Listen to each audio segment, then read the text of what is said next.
Con insultos e co lanzamento de moedas sobre María Reigosa. Así reaccionaba un grupo de persoas contra a concelleira que vai apoiar a candidatura de Elena Candia na moción de censura do próximo xoves no Concello de Lugo.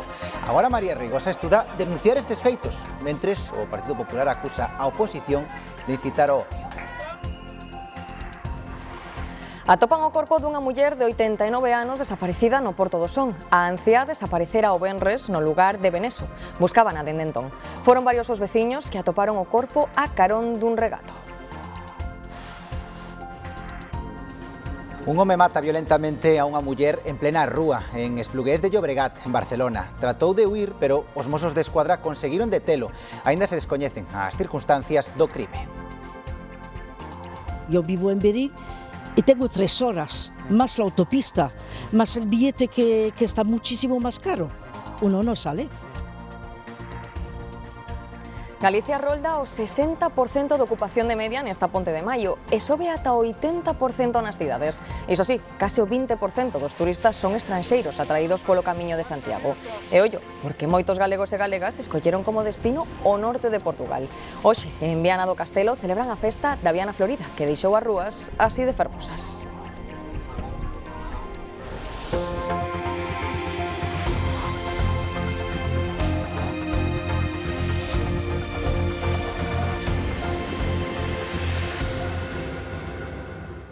Saúdos, que tal? Boas noites. María Reigosa estuda a denunciar na policía as ameazas e os insultos recibidos o pasado xoves durante o pleno do Concello de Lugo previo ao debate da moción de censura. Si, a exconcelleira socialista foi increpada por un grupo de persoas que irrompeu a berros no salón de plenos.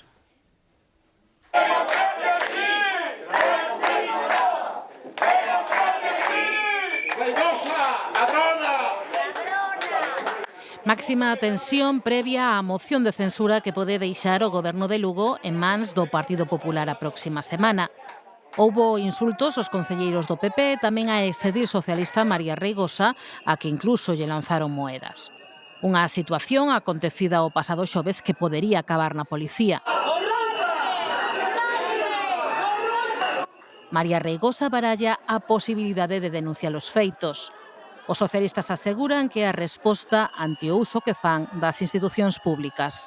Que este uso fraudulento que fan das administracións públicas non cerramos tampouco a ningunha porta a poder facer outro tipo de denuncias. Desde o PP acusan a socialistas e nacionalistas de incitar o odio ou participar na manifestación anterior ao pleno. La gente está manifestando súa oposición.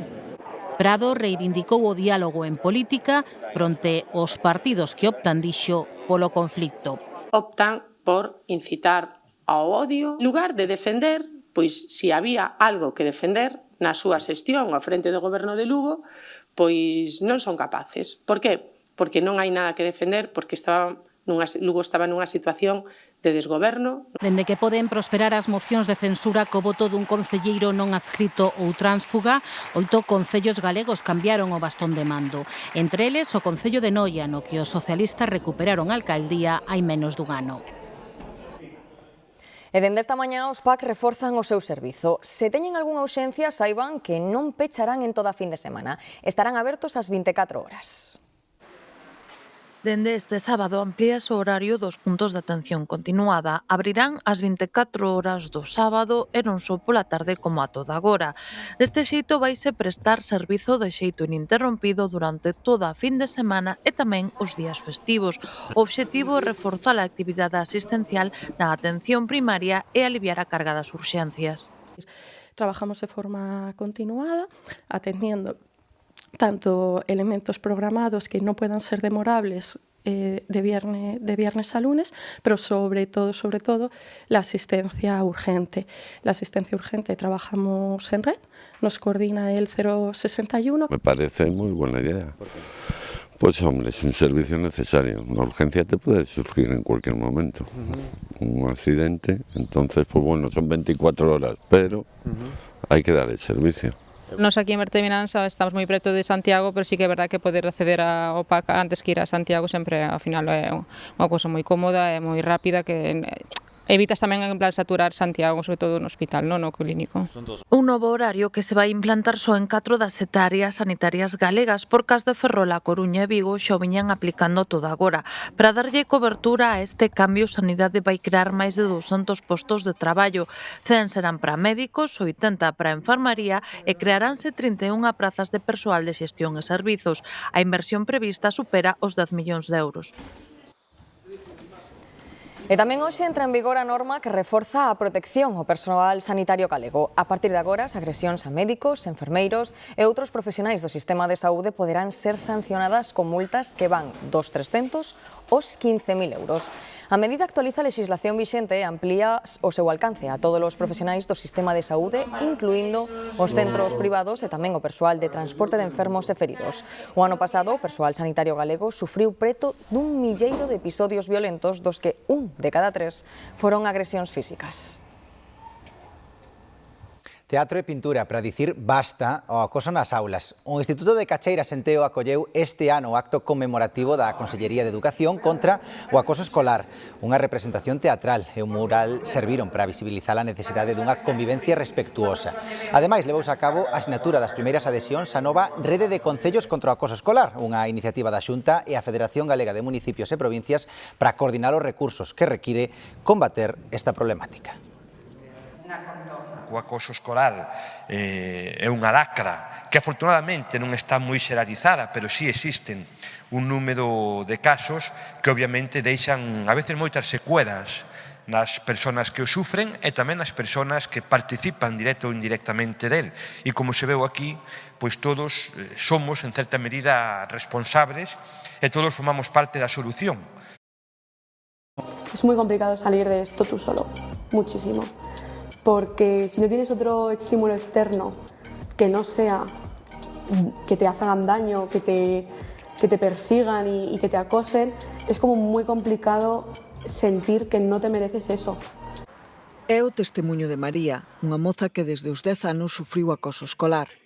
Agora xa adulta quere rachar coa lei do silencio, que moitas veces rodea as agresións físicas, verbais ou illamento social. Os profesionais insisten en que é fundamental anticiparse, traballar na prevención e atender os cambios que se detectan na rapazada. Encontrámonos con persoas que perderon a capacidade de disfrutar das cousas que lle gustan, perderon a capacidade de confiar en outras persoas, nas persoas que lle rodean ou nos iguales, persoas que como que se apartan, ás veces din que non se queren relacionar, pero non é que non se queiran, é que doe moito. Ás veces incluso a propia persona que o sufre lle costa identificalo, porque as persoas intentamos superar e afrontar, entón decimos, isto non é para tanto, bueno, xa o arreglarei, bueno, non pasa nada. Vais acumulando hasta que perdemos forza e xa non podemos afrontar máis. As contornas dixitais ampliaron o espazo escolar tamén para a intimidación e as agresións. Segundo os últimos datos do Ministerio de Educación, máis dun 9% das rapazas e rapaces sufriron acoso a través das redes. É como un virus que non se ve, pero que está en todas partes, ou que pode estar en todas partes. Cando é acoso físico, pois a persona, con separarse pode tomar distancia ou poñerse un momento a salvo. Co ciberacoso podes estar sendo acosado en calquer lugar, en calquer sitio, en calquer momento. Desde o Colexio de Psicoloxía insisten na necesidade de implicar toda a sociedade máis aló do profesorado e as familias, promovendo valores como o respeto, a empatía e o cuidado mutuo. Miles e miles de kilómetros de distancia. A Conselleira de Política Social pon fin á viaxe institucional de 5 días por América Latina cun encontro con centos de galegos da Arxentina.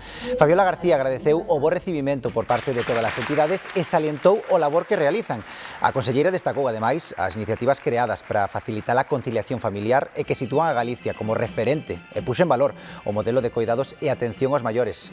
Nesta xuntanza tamén participou o presidente da Xunta a través dun vídeo no que agradeceu a toda a colectividade o seu esforzo por manter vivos os vínculos con Galicia. Todo o que está facendo a Xunta de Galicia polas familias, polos maiores e tamén polo sector de todos os coidados. Quisemos entregarlle a tantos e tantos galegos que viven no exterior o carné máis 65 para que poidan disfrutar das mesmas vantaxes, dos mesmos descontos que todos os galegos que viven en Galicia. Se reduzouse a oferta e o pouco que hai marcha rápido. Nós nada máis poñer o anuncio, ás 2 horas temos que parar o anuncio, porque hai un aluvión de chamadas.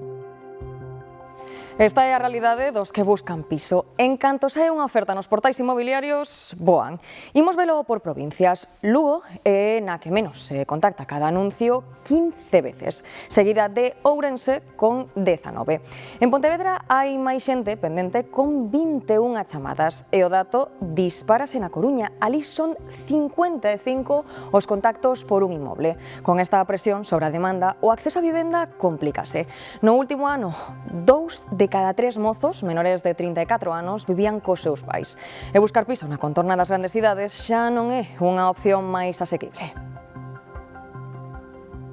Na ciudad ibas ter unha zona cercana a 15-20 minutos, pero ahora incluso estáse poñendo difíciles as zonas, porque xa te digo, estánse contagiando eso. Estas radios ahora medraron, pois ao mellor de estar nas limítrofes en 400 euros, ahora non hai nada por menos de 650. E Yolanda Díaz sitúa a vivenda no centro da axenda política. Antes de participar nun acto con cooperativas galegas na Coruña, a vicepresidenta segunda do Goberno e ministra de Traballo e Economía Social insistiu en que volverán levar o decreto que prorroga os alugueiros. Reiterou tamén a súa disposición de dialogar e negociar para sacar adiante esta medida. A Xunta vai facer un último intento para conseguir anular o veto á pesca de fondo adoptado en 2022 pola Comisión Europea e que ten consecuencias moi importantes para a frota galega. A Administración Autonómica solicita que o Tribunal de Xustiza Europeo volva a valorar a decisión porque considera que houve unha evaluación incorrecta do impacto da pesca de fondo. Argumenta ademais que non se realizou unha ponderación axeitada dos intereses socioeconómicos afectados nin tampouco dos efectos adversos sobre a frota galega de palangre e as comunidades costeiras que dependen desta actividade. En Madrid celebrou hoxe, 2 de maio, o seu día grande. Por segundo ano consecutivo non houbo desfile militar nin presenza do Goberno. A presidenta Isabel Díaz Ayuso volveu presidir os actos. Neste día festivo na Comunidade de Madrid, no que se conmemora o levantamento dos madrileños contra Napoleón, a presidenta Ayuso presidiu a tradicional ofrenda floral aos heróis do 2 de maio de 1808. Aproveitou para lembrar a falta de apoio, dixo, do Goberno aos proxectos madrileños. ¿Cuántas oportunidades estamos perdiendo en estas circunstancias? Un acto no que por segundo ano non estivo presente nin o Goberno nin o Exército. O presidente Sánchez aproveitou as redes sociais para felicitar os madrileños, mentres o secretario xeral dos Socialistas de Madrid, que confirmou que será el o candidato ás vindeiras eleccións da comunidade, acusou a presidenta Ayuso de sectarismo. Con toda la fuerza, con toda la ilusión, con todas las ganas y con un objetivo claro para que miles y miles y cientos de miles de progresistas vean que hai unha alternativa posible en Madrid. Si estivo presente o presidente do Partido Popular, Alberto Núñez Feijóo, que apostou pola normalidade institucional e denunciou a actitude de confrontación do Goberno coa Comunidade de Madrid. Madrid non necesita zancadillas. El Gobierno Autonómico de Madrid, los ciudadanos de Madrid, lo que necesitan es acompañamiento. Un acto no que se entregou a Gran Cruz da Orde a 14 personalidades. Entre os condecorados deste ano destacan o presidente da ONCE, o presidente do Atlético de Madrid ou o piloto de Fórmula 1, Carlos Sainz Jr. E así pasamos. En o plano internacional, tras o anuncio do goberno de Trump de retirar 5.000 soldados de Alemanha, o ministro alemán de Defensa asegurou que era unha decisión previsible e pide a Europa que asuma unha maior responsabilidade na súa propia seguridade. Sobre Cuba, Trump ameazou con tomar o seu control case de inmediato. O goberno da illa caribeña responde e din que non se van deixar amedrentar. Tras semanas de ameazas de Trump con reducir o papel dos Estados Unidos dentro da OTAN, finalmente retirará 5.000 soldados dos case 40.000 que permanecen despregados en Alemanha, confirmaba o Pentágono. Esa saída será progresiva e completarase nos vindeiros de 6 a 12 meses. Esta decisión é unha represalia de Trump polas declaracións do chanceler alemán nas que aseguraba que Irán está humillando os Estados Unidos nesta guerra. Staatsführung, vor allem durch diese sogenannten Revolutionen. Situationsgraden. Mentres Alemanha asegura que se trata dunha manobra previsible e instou a Europa a que asuma unha maior responsabilidade na súa propia seguridade. O castigo de Trump complétase co aumento dos aranceis do 25% á industria automobilística europea, algo que golpea directamente o sector alemán. Pero Trump tampouco está contento con España e Italia. Spain has been horrible.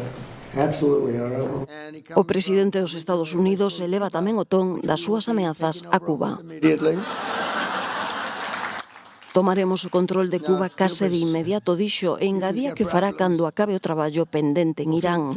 Donald Trump realizaba estas declaracións horas despois de redoblar as sancións contra a illa.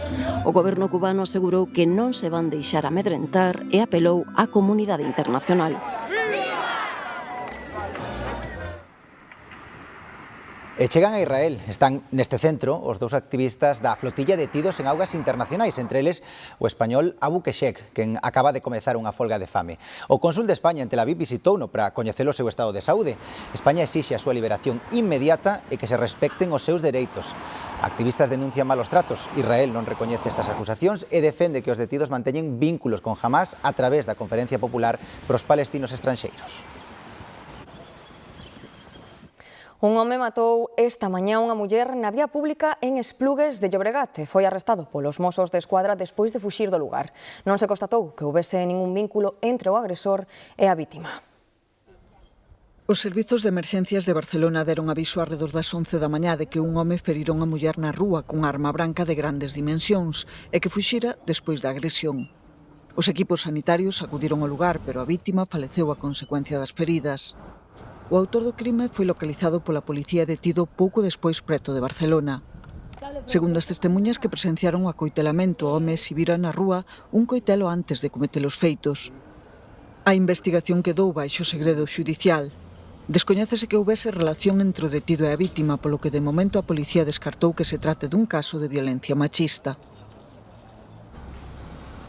A Garda Civil rescatou 7 cadáveres en augas da provincia de Almería que poderían estar relacionados con o naufraxio dunha patera, segundo fontes da investigación. O primeiro cadáver recuperouse o domingo pasado na praia de Roquetas de Mar. Dende entón foron aparecendo outros 6 corpos en distintos puntos do litoral almeriense. O último deles este venres. Polo momento non foi posible confirmar a procedencia nin a identidade das vítimas. A Garda Civil continúa cos labores de investigación. E a busca dunha anciá en Portodosón rematou co peor dos desenlaces. Sí, Antía, uns veciños atopáronas en vida nun regato. Iria Soengas ten máis datos. Así é, David, este mediodía localizaban, como decíades, o cadáver da muller que faltaba da casa dende onte. A muller de 89 anos desaparecera logo de saír dar un paseo pola contorna da súa casa, como adoitaba facer a cotío. Durante a tarde do venres buscaronas en éxito axentes da Garda Civil e efectivos do GES de Noia. E hoxe, dende primeira hora, sumáronse a ese operativo de busca un equipo da Garda Civil con drons e tamén varios veciños da zona. Foron eles quenes finalmente localizaban o corpo nun regato uns 80 metros da vivenda familiar. Agora haberá que agardar o resultado da autopsia para esclarecer a causa do falecemento. A imaxe deste sábado das praias e rochas das illas atlánticas como Cíes, Ons ou Sálvora foi esta. Así amenceron, invadidas polos pateiros. Non é a primeira vez que ocorre, pero a magnitude deste afloramento chamou a atención dos visitantes. O aumento das temperaturas e os ventos do norte achegáronos á costa. Dende o Parque Nacional das Illas destacan o valor ecolóxico incalculable desta especie. E ímonos agora da costa cara ao interior, porque seguro que lembran as imaxes do rescate das vacas no río Miño seu paso por Taboada. Pois ben, 24 horas despois de rematar o operativo, os dous irmáns propietarios da explotación recuperan xa a normalidade. Unha das mellores novas é que só morreu unha das 19 vacas que escaparon por culpa do lobo. Un día despois dun rescate de película, a calma reina xa na explotación gandeira de Taboada, onde o mércores escaparan 19 vacas. Os donos, dous irmáns que levan toda a vida traballando no campo, agradecen a axuda recibida por parte dos servizos de emerxencia galegos e asturianos, ademais de todos os veciños. Como só mellor xuntámonos aquí entre 25 ou 30 personas e dicían, vamos, que isto pode ser posible, que isto hai que quitalas, vai ser posible. é que a raíz de eso, que nadie se lastimara na situación que era, na zona que era, o escarpado que era todo, e que nadie saliera ferido, iso é a tranquilidade que máis me transmite. O balance non foi todo o malo que se agardaba, só perderon unha das vacas, as demais recupéranse xa na explotación. Pois están relativamente ben. Algunas seguramente perderá a súa cría, e outras teñen fortes magulladuras de caer por a terraplén, pero bueno, a verdade é que todo o mundo, os servicios veterinarios da Xunta, todo o mundo dixo, parece mentira, que esteñan tan ben despois de caer por ali. Días despois do accidente é o momento de esclarecer os feitos. Todo fai pensar na presenza do lobo na zona. As vacas estaban no pasto, controladas polo pastor eléctrico, pero fuxiron a toda velocidade por unha zona moi complicada. Nin rencor lle guardamos ao lobo. É certo que os animales non escaparían dali se non tuveran medo a algo moi grande. A explotación dos irmáns Gómez vai recuperando pouco a pouco a tranquilidade. Iso sí, pasará moito tempo antes de que podan esquecer o que viviron nestes últimos días. Ben, non queremos ser estragafestas, pero a realidade é que queda un día de ponte e moitos mañá estarán xa pensando na volta. Pois, co pecho do aeroporto da Lavacolla, os prezos dos avións subiron bastante. Sí, de feito, nunha busca rápida e tentando aproveitar ao máximo día, a última conexión Madrid-A Coruña custa pouco máis de 100 euros. Pero se temos que voar ata Vigo, teremos que pagar máis de 300, David. E iso, Antía, que o aeroporto de Peinador viu como as tarifas incrementáronse bastante nas últimas xornadas. Ten máis datos Alejandro Álvarez. Si, non hai máis que botar un pequeno vistazo en internet para ver ese incremento de prezos que, como ben dicíades, coincide cos últimos voos da xornada de mañá, pero ollo, porque aínda quedan algunhas opcións algo máis asequibles en horarios considerados algo máis malos. Durante estes días, os prezos dos billetes entre Galicia e Madrid chegaron a incrementarse en algúns casos ata máis dun 150% o seu prezo, unha ruta moi demandada, xa que o aeroporto de Barajas é considerado unha escala moi importante para os viaxeiros. É habitual que os prezos incrementen durante unha ponte festiva, pero desta volta, nesta ponte do 1º de maio, hai que sumarlle o peche desa terminal de Lavacolla e o posterior trasvase de pasaxeiros aos outros dous aeroportos galegos. Os usuarios din que non lles parece xusto que as aerolíneas repercutan nos seus precios unha circunstancia como esta. Ellos aprovechan siempre de la mala suerte de la gente, porque naturalmente nosotros queremos viajar y no podemos porque tenemos que desembolsar muchísimo más dinero. Me parece como un poco injusto e innecesario, ya que aunque ellos tengan problemas y tengan que cerrar el aeropuerto y todo el rollo, las personas que van a coger los vuelos y tal no deberían ser quienes sufran las consecuencias de sus problemas. Moita xente o que fai ao final vas ao porto casi sempre. Entón, bueno, ao final eso, que viaxen os que poden, non os que non podemos, pois que quedemos na casa. E Galicia rolda o 60% de ocupación de media nesta ponte de maio, e onde máis se nota a chegada de turistas é sen dúbida nas cidades. Ali a ocupación sobe ata o 80%.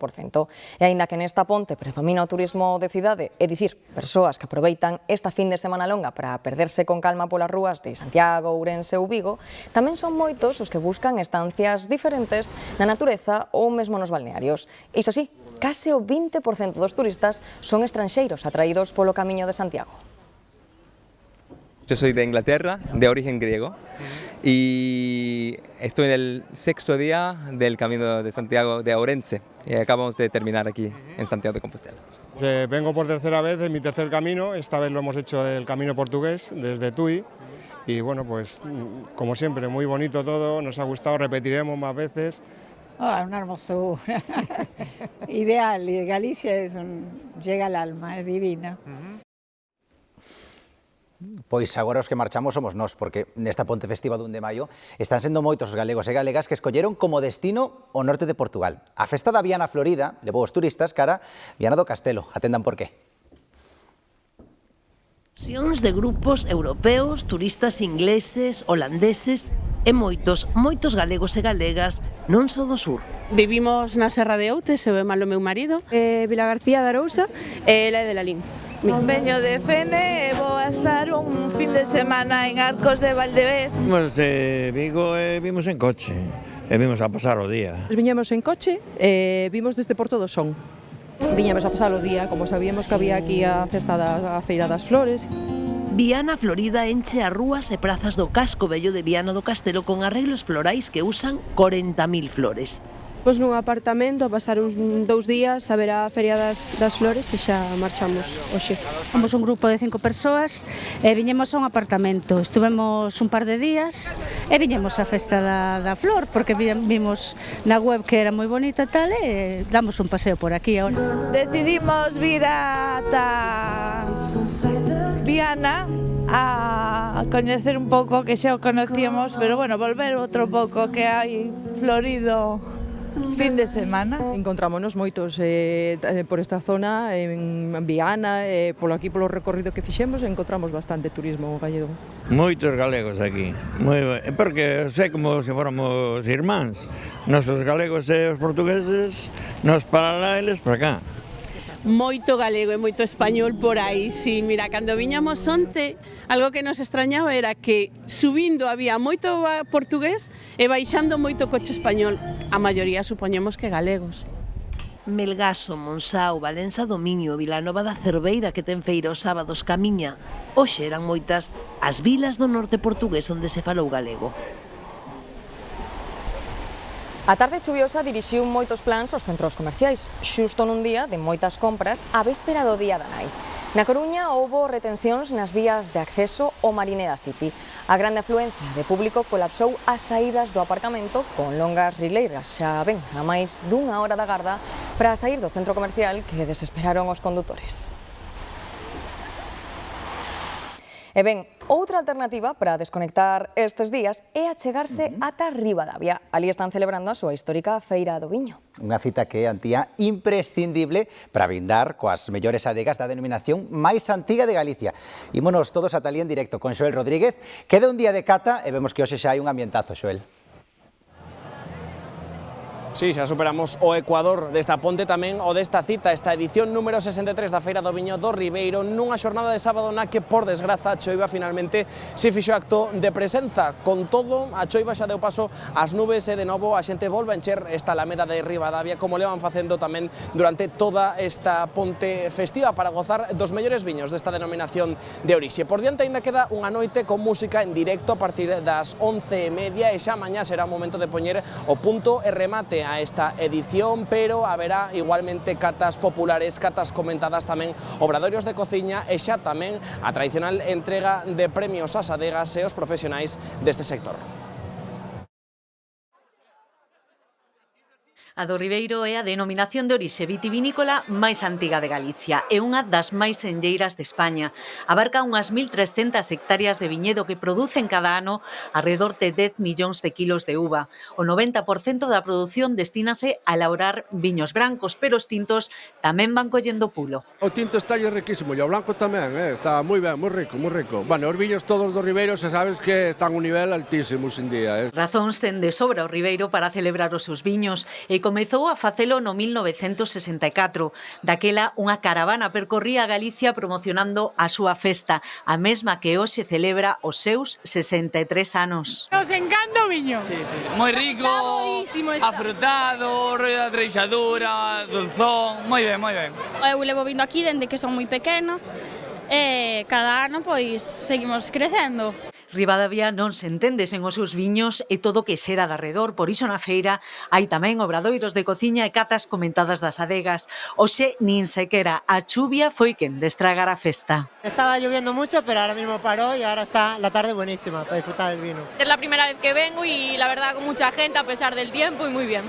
A feira incorpora este ano novidades orientadas a mellorar a inclusión de todos os participantes. Unha das novidades máis importantes este ano da 63 edición da Feira do Viño do Ribeiro é esa adaptación inclusiva a través da lenguaxe de signos. A cata popular permítelle, ademais, ao público elexir durante estes días os seus viños favoritos. Mañá coñecerás os gañadores.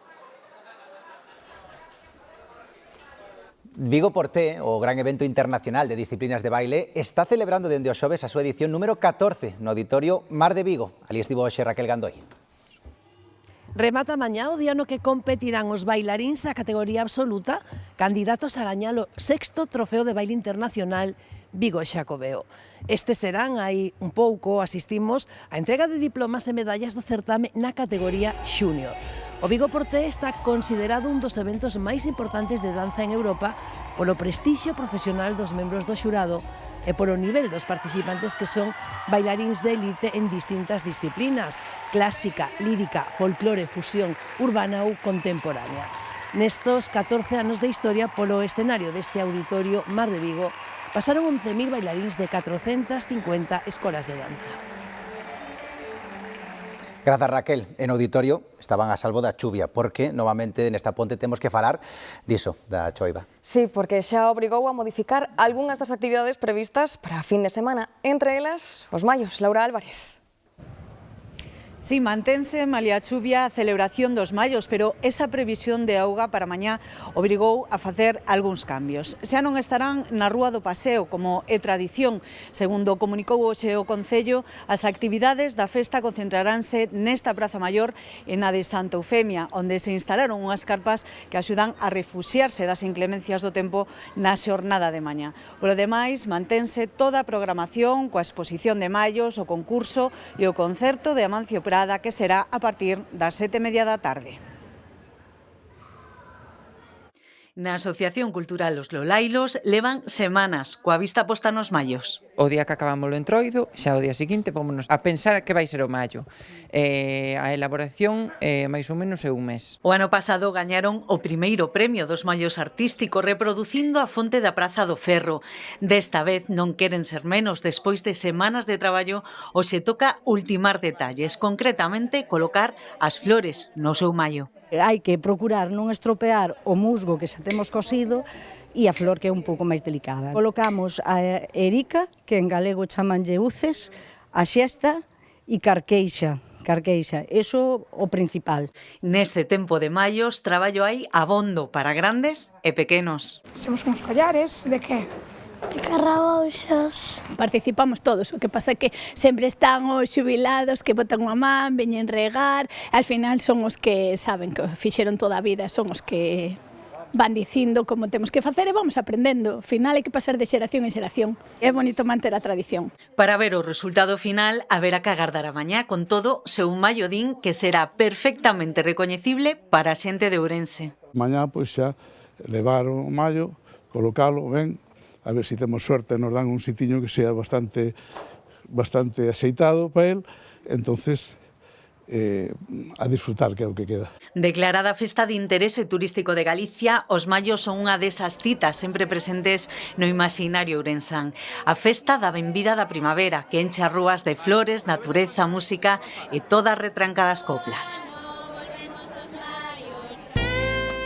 Este mes de maio xa tivemos a lúa chea do mes. Coñecida como Lúa das Flores, pola gran cantidade delas que comezan a florecer, marca tamén a metade da primavera astronómica. Ao longo deste maio de 2026, o satélite completará o seu ciclo de fases, 29 días e medio, máis curto cos meses do calendario. Polo tanto, maio vai nos agasallar con algo que non acontece todos os anos, unha lúa azul. É dicir, dúas lúas cheas no mesmo mes.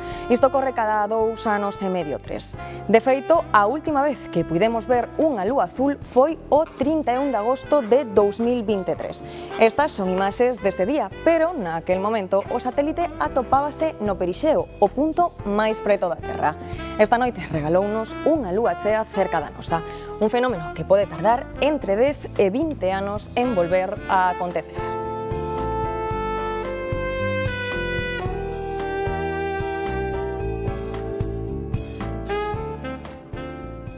Pois con este fermoso fenómeno rematamos o telexornal e agora imos cos deportes. Sí, que por certo esa lúa azul, de azul, xa víamos que non ten nada, a lúa é moi bonita por si soa. Imos cos deportes, mañá que xoga o Celta, Irene. Sí, un partido para endereitar este treito final da temporada. Recibe o Elxe, o segundo peor visitante da Liga. De seguido escoitamos as palabras de Giraldez esta mañá.